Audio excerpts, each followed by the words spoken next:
people have an innate ability to inspire thousands. Some people, no matter how hard they work, will never truly be gifted. Hey guys, it's Holly here, and before we jump into today's episode, I wanted to remind you to go to vandercast.com to download your free guide to annual church giving statements. It's that time of year again, and our friends at Generis have created a free resource to help you think through effective annual giving statements. So check out vandercast.com to get your free resource now. Welcome to the Vanderbloemen Leadership Podcast, where we talk about how to build, run, and keep a great team. I'm your host, Holly Tate, and on today's episode, William talks with Sam Chand, a leadership architect and consultant who's helped many church leaders break through their leadership barriers. Check out TuesdaysWithSamChand.com to receive a video from Sam every Tuesday in your inbox. That's TuesdaysWithSamChand.com. We invite you to tweet your takeaways using the hashtag VanderCast. That's hashtag VanderCast. Let's hear what Sam has to say about building a great team. Well, hello, everybody. Thanks for tuning in again this week. We've been amazed at how many of you keep coming back and how many new subscribers we have to the podcast. It's great to help introduce you to some of the people we get to work with throughout the year at Vanderbloemen Search. And one of those leaders, as Holly's already mentioned to you, is with us today, Sam Chand. A little bit of a backstory for Dr. Chand. He is, I call him Yoda. He's pretty amazing. He's got all this wisdom bottled up. And I met him when our company went through its first major growth spurt, where I really didn't know what I was going to do. I went around and I asked the pastors that I respect the most that are in high growth environments, and I said, who coaches you? Who goes to you for wisdom? Well, a lot of names came up, but one name came up 4 times more than anybody else, and they said, you need to find Dr. Sam Chand. And I remember Pastor Craig Gershell said to me, William, he will expand your thinking. And boy, he's right. So we're really glad to have you here today, Sam, and honored to have you on the show. Oh, I'm totally honored to be with you, William, and you are an amazing giant in the kingdom, providing such an important service to the kingdom of God, especially in the times we live in. So I just want to thank you for all you and your team does. You're invaluable to the kingdom of God. Well, thanks so much, Sam. That is really great. Hey, so Sam, you work with the best leaders that I know, and yet no matter how big the church is, there are just some problems and some issues that are common to every church at every side. One of those is leaders that are going through a hard time think that they're the only ones going through a hard time. But your latest book on pain talks about how that's a valuable crucible. And I'd love for you to just talk a little bit about how pastors, no matter what size, go through and how they can learn from that. The book Leadership Pain took about 6 years to write, William. Part of it was painful to write, and part of it was the book was churning in so many different spheres that I had to pull it together. But the whole idea behind that is that the higher you go, the greater pain that you have to handle. Because people have this misnomer that if I grow from 200 to 500, I won't have the pain that I'm dealing with right now. If I go from 500 to 5,000, I will not have the pain that I'm dealing with right now. However, this is what I know, the higher you go, the more pain you're going to handle. And so the whole book is organized around one simple sentence, and here it is. You will grow only to the threshold of your pain. You will grow only to the threshold of your pain. The more pain you can handle, the more you can grow.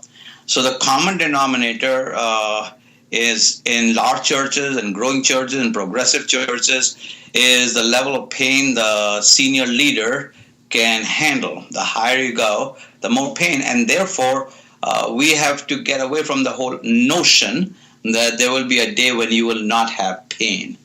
There will be a day, but not on this side of eternity. And so I just want to encourage everyone to know that pain is a friend. Pain is here to keep you sensitized to the real issues of life. And most of all, pain is here to help you grow. The pain is the classroom for growth. If you put a ceiling on yourself and do not want to deal with pain anymore, then you have just said to yourself, this is as high as I'm going to go. So, William, much of my conversation, as you know, happens with large church pastors and progressive pastors one-on-one. a lot of just like with you, my conversations are like that. And when you get in the green room, when you get in the office, not the platform, but when you get away from the platform and the people, and really start having an honest conversation with leaders, ministry or marketplace, sacred or secular, the common denominator is, man, I'm hurting. I'm hurting on different levels. And it could be all the way from professional to personal. So the continuum is huge. But it all comes down to how much more pain can I handle? And that is where the propensity is to run. However, if you will embrace the pain, make pain your friend, make it your teacher, learn and grow in the middle of the pain, your future can be enormous, and even the sky is not the limit. You can go higher than that. Well, and I think that you are a prime example of that. I mean, I thought Dr. Sam Chand, that he must, have this amazing story of being born into the academy and starting at the top, but you really kind of worked your way up through a lot of different thresholds and pain. Isn't that right? That is absolutely right. Especially when I came to the United States in 1973, went through some horrendous growing times, painful times in my life, all the way from not having food to eat to issues of race and discrimination and so on and so forth. And looking back on it, God was merciful to me, so I didn't do anything stupid or out of line, and God was able to extend His grace to me. But yeah, those were very, very painful times. And that pain, I wish I could tell you, was then, and now it is now, and I don't have to deal with pain in my life. But I don't think you ever get away from that. But neither do I want pain to hold me back from all that God has for me. So many of our people listening to us right now, William, are going through amazing pain. As you know, in the book, I tell real life stories, in fact, written by the people who went through pain themselves, issues in their marriages, issues of insomnia, issues of major depression, just issues of mentors committing suicide, issues of a staff member going down the road starting their own church because the Lord led them to do that. Church splits, money drying up in the middle of a building program, and on it goes. And you can see speakers, William, on the major platforms, and those are really good talks and conversations and dialogue, and I think we need all of that. But whenever you see somebody like that on a platform or TV or read their book, always know that spoken or unspoken, they have experienced and are still experiencing horrendous pain in their life on so many different areas. So I just have a greater appreciation for the great men and women who carry the baton of the Lord in marketplace or ministry and help us to grow every day and are not whining, complaining, but know that's par for the course. And the higher I go, the greater the pain. Wow. Powerful stuff. Hey, let's shift gears a little bit because the book you had out just before that, you've probably written, what have you written, 1,000 books now, or? I've written 13 books, William. That's awesome. And you really ought to check him out on Amazon. He's got an author page. We're going to provide all those links for you in the bumper of the show and on our website as well. But in the previous book, where we talked about church culture, and I think the subtitle is Cracking the Code. Is that right? Yeah, Cracking a Church's Culture Code. Yes, Cracking a Church's Culture Code. This is huge.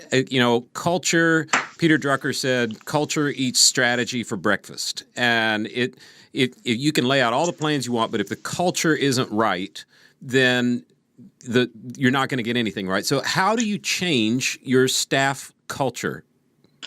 I think culture is created at the top and sustained from the grassroots. So for culture to actually change, you cannot start by focusing on the staff.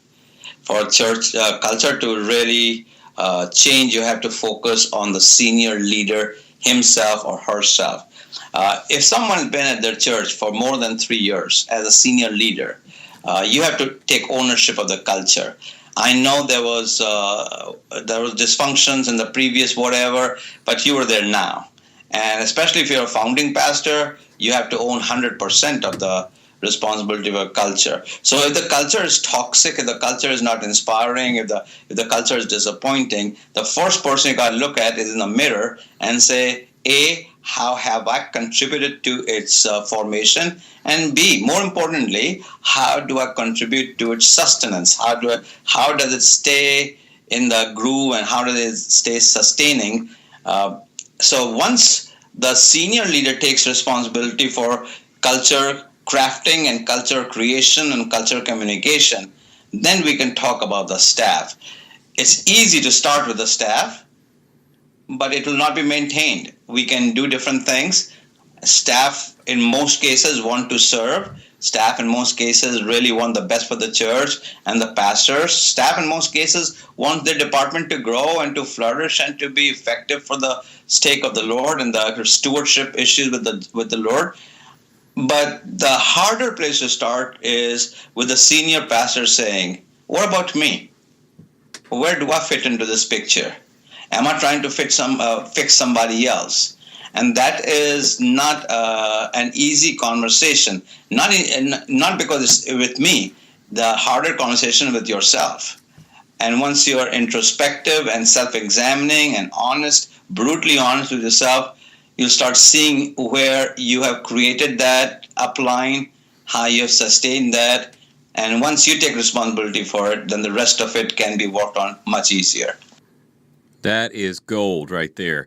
It's almost scriptural. Something about a log in my eye and a splinter in somebody else's. I will leave the Bible up to you, William. One thing I think that one thing I have learned from you, I've said it many times, but the clearest teaching on it from you has been, how do you deal with that team member that you think might need to go? And as the senior leader, and a lot of our listeners are solo pastors and they have volunteer teams. So it might be a volunteer, it might be a staff person, but you've just got a hunch that they need to go. How do you know they need to go, and then how quickly should you act on that? I talk a lot about that in one of my books called Who's Holding Your Ladder? And Who's Holding Your Ladder? I talk about that the higher you want to go, you've got to be willing to invest in the ladder holders. You cannot go any higher than the people who are holding your ladder. And therefore, if you are focusing on your own ladder climbing skills, you will go only halfway up the ladder. So the ladder holder are your staff, your volunteers. You're only as good as your staff, your volunteers. And let's just call everyone staff. There are two kinds of staff: people who are paid, people who are not paid. So let's just call them that. Now the question that you ask is, how do you know and how quickly should you act? I think that something happens as a hunch. Something happens in your gut. Something starts telling you something is not fitting, something is not right, something is awry. And then you go investigating, and then you start finding tidbits of information here, there, and a collage starts forming. And pretty soon you start seeing that there are things that are not right, that are not fitting. And then you start having those conversations with yourself. The conversations that you have when you're driving to work. You wake up thinking about that person, you go to bed thinking about that person. So there are a few principles I can give you. The first principle is hire slowly and fire quickly. Hire slowly, fire quickly. The second principle is the best time to fire somebody is the first time it goes through your mind. Because to keep them. Now I say that more for effect than for actual execution. But if you're staying up with that person, if that person is taking away margin from your spiritual life, from your relational life, from your emotional life, every meeting you go into, you think about that person before you go into that meeting, you filter everything as to what that person is going to say or think or put on Facebook, then that person is occupying just too much bandwidth in your life. And then it becomes either you or them. And then the whole issue becomes, how do you do that?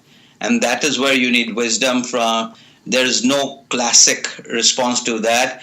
Even HR specialists will tell you that you have to gauge every one of them. But I can give you some principles. Whenever I've had to fire somebody, and unfortunately I've had the occasion to fire a lot of people and hire a lot of people too, is that I would start writing down the pros and cons.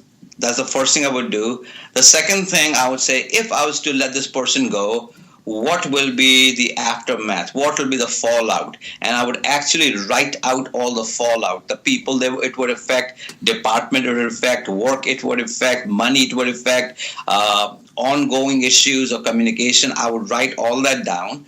And then once I've written all those things down, then I'd put a strategy behind each one of them. For example, if it's going to affect somebody in the church that is a substantial contributor and a substantial participant in the life of the church, and it's going to affect them adversely because you're going to fire somebody, you may want to have a conversation with them just after you have made your decision, or even after you have fired that person. Because what you don't want to do is to have that conversation ahead of time, and then they say, Pastor, I'd rather you didn't, and when you do, now you created two different sets of problems, not just with the staff person, but with this person as well. So the second thing I would like for you to do is to make sure whenever you do that, you're going to expend equity. You're going to expend leadership equity. So build up your base, build up your equity base, the goodwill base, the trust base, the benefit of the doubt base. You got to build those things up, because every time you fire somebody, doesn't matter what it is, you will be expending energy. And just know this, that if you have, let's say you got 5 on your staff, and person A is not performing, everybody knows they're not performing, but when you let them go, the sympathy pendulum is going to swing towards person A that you let go. So you got to be very careful when you let that person go, not to be ill about them, not to throw them under the bus. Keep it as matter of fact as you can. And then don't try to justify your actions. Don't look for affirmation. Well, that's a big one. Don't look for affirmation. Don't be telling the story again and again, hoping people will pat you in the back and saying, attaboy, attagirl, you did a great job. Just be secure in that, because I think I've seen pastors do that a lot. And they will go around telling the story, looking for somebody to affirm them. So it's never easy. There's always going to be blood on the floor, and hopefully more of theirs than yours, but there will be blood. Wow. Super wisdom. That could have been the whole show right there. Thanks so much. As you look out over the world, because you travel all over, right? Right. Yeah, I mean, every continent. Every time I talk to you, I get a different ringtone. You know how you get that beep when they're in Europe? And I know it. Yeah. So as you look throughout the world at the church, 2 questions. One, are you optimistic about how the church is growing or not? And 2, where do you see, what kinds of teams do you see God using in the most robust ways right now? Okay. Number 1, I see the church growing, alive, vibrant, life-giving, progressive. Now, I read the same things other people are reading about the death of the church and demise of the church. I think Winston Churchill was right when somebody told him he heard he was dead, and he says totally exaggerated. I do not agree with the findings because the questions that are being asked and the people being asked and the kind of questions that surveys are asking lead people to answer a set of questions in a certain way. Churches I'm participating with, William, are thriving, growing, taking ground, are really difference makers. And so from my perspective, I just got back from Nigeria. I'm going to Canada next week. After that, I'm going to New Zealand and Ghana, West Africa, India, South Africa. Got back from Brazil 3 weeks ago. I get to travel all over the world, and I'm telling you, churches are doing well. Churches are doing really good. But the second part of your question was, so what kind of teams? I am seeing more high caliber, volunteer involvement in the life of church. So when the 2008 recession happened, it was not just an American phenomena. It was a worldwide thing. Every country was deeply affected financially by it. And that did a reset not just financially, but reset in the psyche of the church world, psyche of para-churches, psyche of volunteer-driven organizations. And they started realizing that during the late 1990s and early 2000s, when money was plentiful, churches was hired all around. Huge hirings were going on. But then they realized you can't really hire yourself into growth. You have to volunteer people into growth. And volunteerism itself has changed. Volunteerism is coming more from white collars, professionals who are passionate. Instead of hiring 2 staff people, a volunteer who is high caliber, who makes decisions all day long, who organizes, who leads other people in their corporation, can do the same thing off-site. And so I'm seeing a lot of off-site, high-end, high-caliber volunteers being engaged. What I'm also seeing is pastors, instead of just asking for volunteers from the pulpit, are doing what Jesus did. How he recruited his 12, they are going after recruiting people. And I see pastors saying, I see these people in my church. I know what they do for a living. They can do the same thing for a church. And they engage them one-on-one, recruit them, resource them, and then let them lead. That's fantastic. And very few people I know can give insight about the global perspective and church growth as well as you can. So thanks so much. So sort of rounding out our time, Dr. Chan, we always ask the same 3 questions of every guest. And the first question is, tell me something you're reading that we ought to know about, that our listeners would be invigorated by. And the ground rules are you can't say the Bible or good to great, because that's kind of the answer everybody gives, right? Now, this is not to patronize you, but you and Warren Bird wrote a book called Next Pastoral Succession That Works. And I want to tell you, I have recommended that book hundreds of times already. It is a fantastic book. Let me tell you how much I think of this book. Dr. Dale Bronner and I wrote a book a few years ago called Planning Your Succession. So I have written a book on succession. I do not recommend my book anymore. I recommend your book. I'm totally serious about that, because you and Warren have done an incredible job. And not only have you written a great book, but the subject matter. Every pastor listening to me needs to know one day you will need a successor. And you cannot wait for one day for it to come around. You got to start doing that now. And the way to do that is to get this book by William Vanderbloemen and Warren Bird called Next.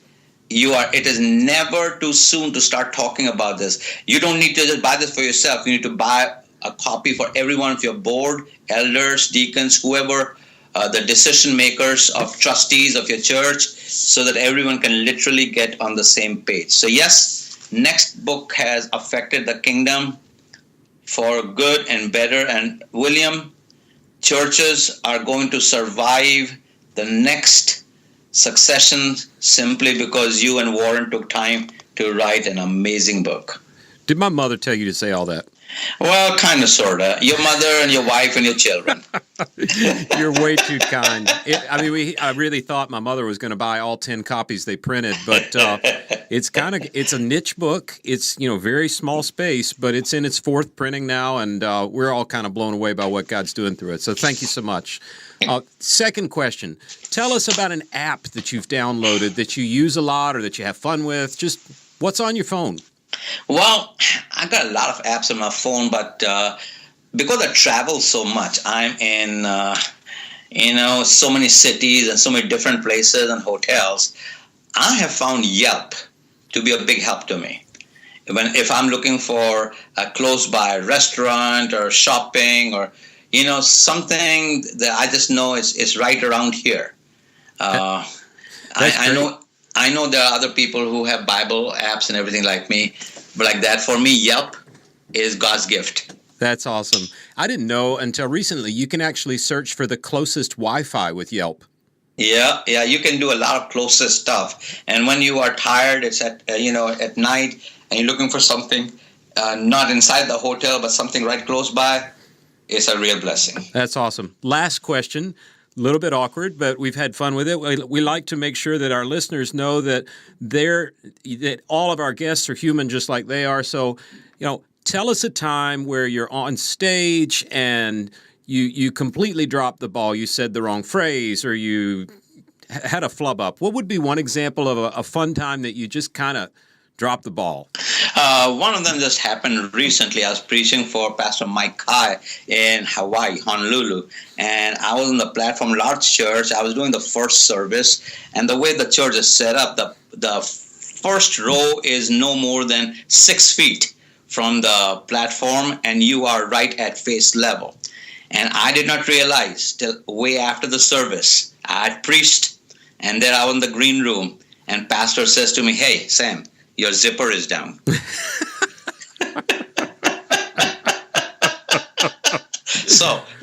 So I was wearing black jeans, nice, with gold zipper. No. And the service was also online. Of course it was. Of course it was. I'm going to start Googling right now. So that's my most recent. But I have an advantage. When I blush, you can see it. But when you do, we can. Oh, wow. Dr. Sam Chand, be sure and check out his book, Leadership Pain. Thank you so much for joining us, Dr. Chand. It's been a real blessing. Love you, love what you do, and I know you're blessing so many people. Thank you for this interview. Absolutely, and thank you for listening out there. Holly's got a few announcements, a few things coming up. Be sure and tune in again next week. It's always a joy to be let into your life. Thanks for listening to today's podcast. Let us know what you learned by tweeting at us using the hashtag Vandercast. And don't forget to go to vandercast.com to download your free resource for annual church giving statements. See you next time.